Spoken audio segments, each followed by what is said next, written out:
আমাৰ ডুঙুনিস্থিত বাথান গাঁৱত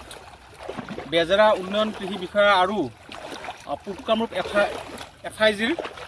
উদ্যোগত আজি বাথানত আমি প্ৰায় 1 হেক্টৰ মাটিত আমি বীজ সিঁচা হয়। যিসকল খেতিয়কে এই বানপানীত তেখেতসকলৰ কঠীয়াসমূহ সম্পূৰ্ণৰূপে অনিষ্ট হৈ গৈছে, তেওঁলোকক আমি আজি ইয়াত যি আমি কঠীয়া সিঁচিলোঁ আৰু কিছুদিন পিছত এই কঠীয়াখিনি আমাৰ ৰেডি হ'ব। আৰু যিসকল কৃষকে এই বানপানীৰ কবলত পৰি তেখেতসকলৰ কঠীয়াসমূহ নষ্ট হৈছে, তেওঁলোকক আমি সহায় কৰিম। ইয়াত আমি অসম যুৱ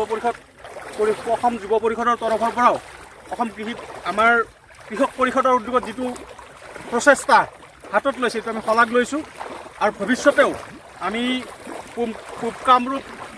FIGৰ উদ্যোগত এনেকুৱা জনহিতাৰ্থে যথেষ্ট কাম কৰি আহিছে আমাৰ অসম কৃষক পৰিষদৰ সভাপতি সন্মানীয় পৰেশ বৈশ্য ডাঙৰীয়াই। আমি মাজতে এনেকুৱা সমাজৰ হৈতৈষী কাম যথেষ্ট কৰি আছোঁ আৰু ইয়াৰ জৰিয়তে নিশ্চয় আমাৰ খেতিয়কসকল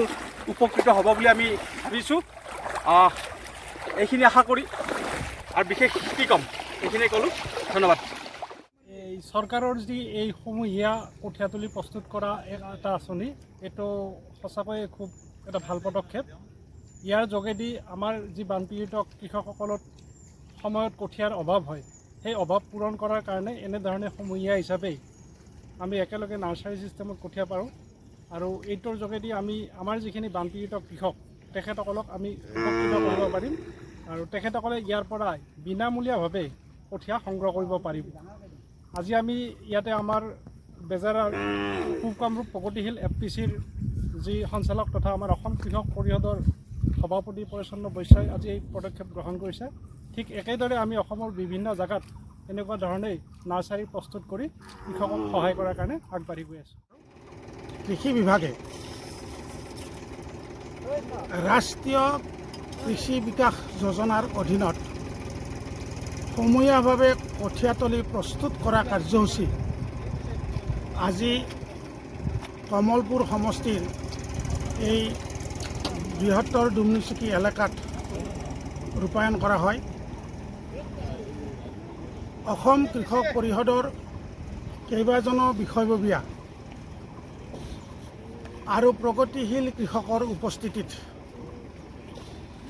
দুৰ্গতজনক সহায়ৰ হাত আগবঢ়োৱাৰ কাৰণে আজি এই কাৰ্যসূচী ইয়াত ৰূপায়ণ কৰা হৈছে। এই কঠীয়া বানপানীত ক্ষতিগ্ৰস্ত কৃষকক, বানপীড়িত কৃষকক বিনামূলীয়াকৈ প্ৰদান কৰা হ'ব। অসম চৰকাৰৰ মাননীয় মুখ্যমন্ত্ৰী, মাননীয় কৃষিমন্ত্ৰী এই পদক্ষেপ গ্ৰহণ কৰাৰ কাৰণে আমি অসম কৃষক পৰিষদৰ তৰফৰ পৰা আন্তৰিক অভিনন্দন জ্ঞাপন কৰিছোঁ। অসম কৃষক পৰিষদ, অসম গণ পৰিষদৰ এটি ভাতৃ সংগঠন। আমি সদায় কৃষকৰ সৈতে আছোঁ আৰু কৃষকৰ সৈতে থাকিম।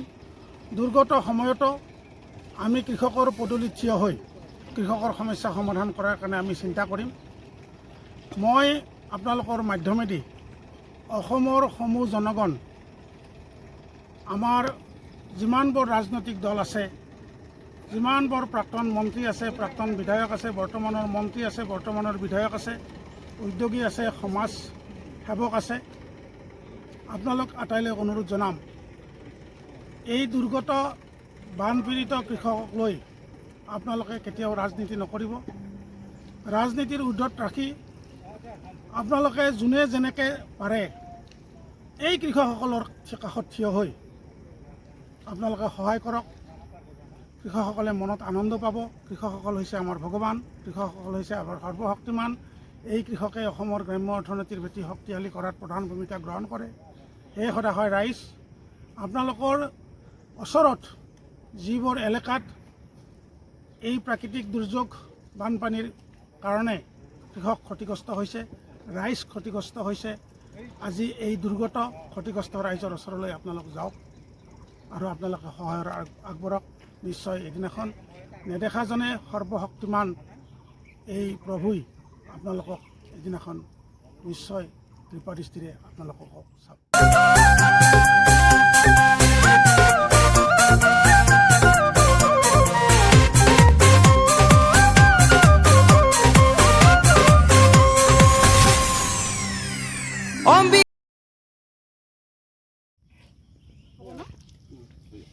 ফটোটো উঠছে না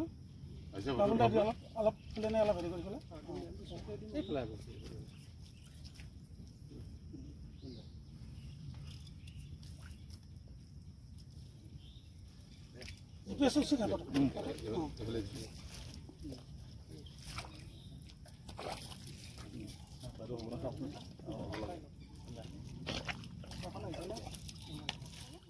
এডিও চাৰ্কলৰ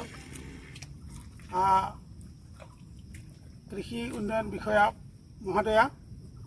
DMD শইকীয়া মহোদয়া আৰু আমাৰ মাজত উপস্থিত থকা কৃষি সম্প্ৰসাৰণ বিষয়া জ্যেষ্ঠ বাবুল চন্দ্ৰ নাথ ডাঙৰীয়া আমাৰ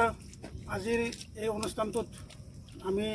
কেইবাগৰাকীও অসম কৃষক পৰিষদৰ আমাৰ নেতৃত্ব সাধাৰণ সম্পাদক সুনীল দাস সাংগঠনিক সম্পাদক পিণ্টু দাস আৰু আমাৰ এই অঞ্চলৰ বিশিষ্ট সমাজকৰ্মী আমাৰ অন্যান্য পিছপৰা শ্ৰেণী উন্নয়ন বিভাগৰ উপাধ্যক্ষ আমাৰ ৰঙিয়া মহকুমাৰ আমাৰ তালুকদাৰ দিলীপ তালুকদাৰ উপস্থিত আছে আমাৰ যুৱনেতা ধন্তি কলিতা উপস্থিত আছে প্ৰবীণ দা উপস্থিত আছে আৰু আমাৰ অসম গণ পৰিষদৰে এজন সতীৰ্থ আমাৰ তফিকুৰ ৰহমান উপস্থিত আছে গতিকে আপোনালোক আটাইলৈ আমি আন্তৰিক শুভেচ্ছা জ্ঞাপন কৰিলোঁ আজি পবিত্ৰ দিনটোতে বানপানীত ক্ষতিগ্ৰস্ত হোৱা কৃষকক কিছু সকাহ দিয়াৰ অৰ্থে অসম চৰকাৰে ৰূপায়ণ কৰা ৰাষ্ট্ৰীয় আপোনাৰ RKVY অধীনত ৰাষ্ট্ৰীয় কৃষি বিকাশ যোজনাৰ অধীনত আপোনাৰ এই কাৰ্যসূচী হাতত লোৱা হৈছে আজি কঠীয়াতলী এখন প্ৰস্তুত কৰিব আৰু ইয়াৰ যি কঠীয়াতলী প্ৰস্তুত কৰাৰ পিছত ইয়াৰ কঠীয়া আমাৰ দুৰ্গত কৃষকসকলক বিনামূলীয়াকৈ ভগাই দিয়াৰ কাৰণে চৰকাৰে প্ৰচেষ্টা হাতত লৈছে আমিও অসম কৃষক পৰিষদৰ তৰফৰ পৰা আন্তৰিক অভিনন্দন জ্ঞাপন কৰিছোঁ আৰু এই সুযোগতে আমাৰ মাজত উপস্থিত থকা আমাৰ এজন সঞ্চালক আমাৰ উপস্থিত আছে মাননীয় আমাৰ আমিৰ হুছেইন ডাঙৰীয়া আমাৰ পূব কামৰূপ প্ৰগতিশীল এগ্ৰ ফাৰ্মাৰ পৰিচৰ কোম্পানীৰ আৰু মই DMD শইকীয়া বাইদেউক প্ৰথমতে আমাৰ উপাধ্যক্ষক এখন গামোচাৰে আদৰণি জনাবলৈ আহ্বান জনাইছোঁ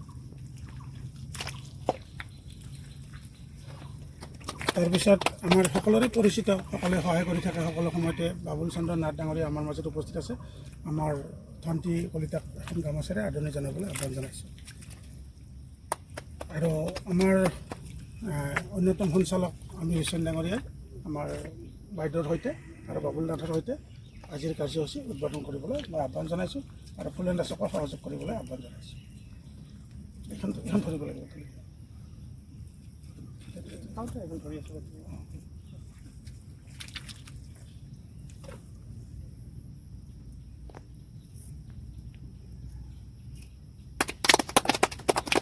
বাইদেউ কিবা ক'বনে দিয়া মানে আমাৰ ইয়াত RKVYৰ আণ্ডাৰত কমিউনিটি নাৰ্চাৰী বুলি কোৱা হয় সেইকাৰণে আমি আপোনাৰ যিখিনি বানপীড়িত আপোনাৰ কৃষকসকল আছে তেওঁলোকে যাতে বিনামূলীয়াকৈ কঠীয়া পায় সেইটো কাৰণে আমাৰ চৰকাৰে আৰু মানে আপোনাৰ প্ৰচেষ্টা চলাইছে আৰু সেইকাৰণে আমাৰ পূব কামৰূপ FPCৰ মানুহে সকলো যে আগবাঢ়ি আহিছে সেইটো কাৰণে আমি চবকে ধন্যবাদ জনাইছোঁ যাতে তেওঁলোকে ইমান মানে নিস্বাৰ্থভাৱে কাম কৰি গৈছে আগতেও কৰি গৈছে এইবাৰো কৰিছে সেইকাৰণে আমি সকলোৱে আমাৰ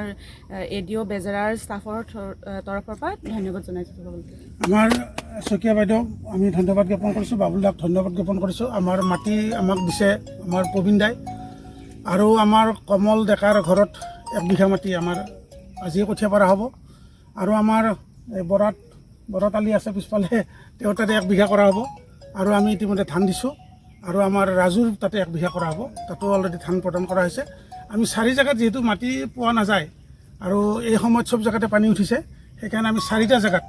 4 বিঘা মাটিত এই কঠীয়া পৰাৰ কাৰণে আমি চিন্তা কৰিছোঁ আৰু পৰৱৰ্তী সময়ত আমি আৰু চাই আছোঁ আমি যিমান পাৰোঁ মাটি এক্সটেণ্ড কৰিম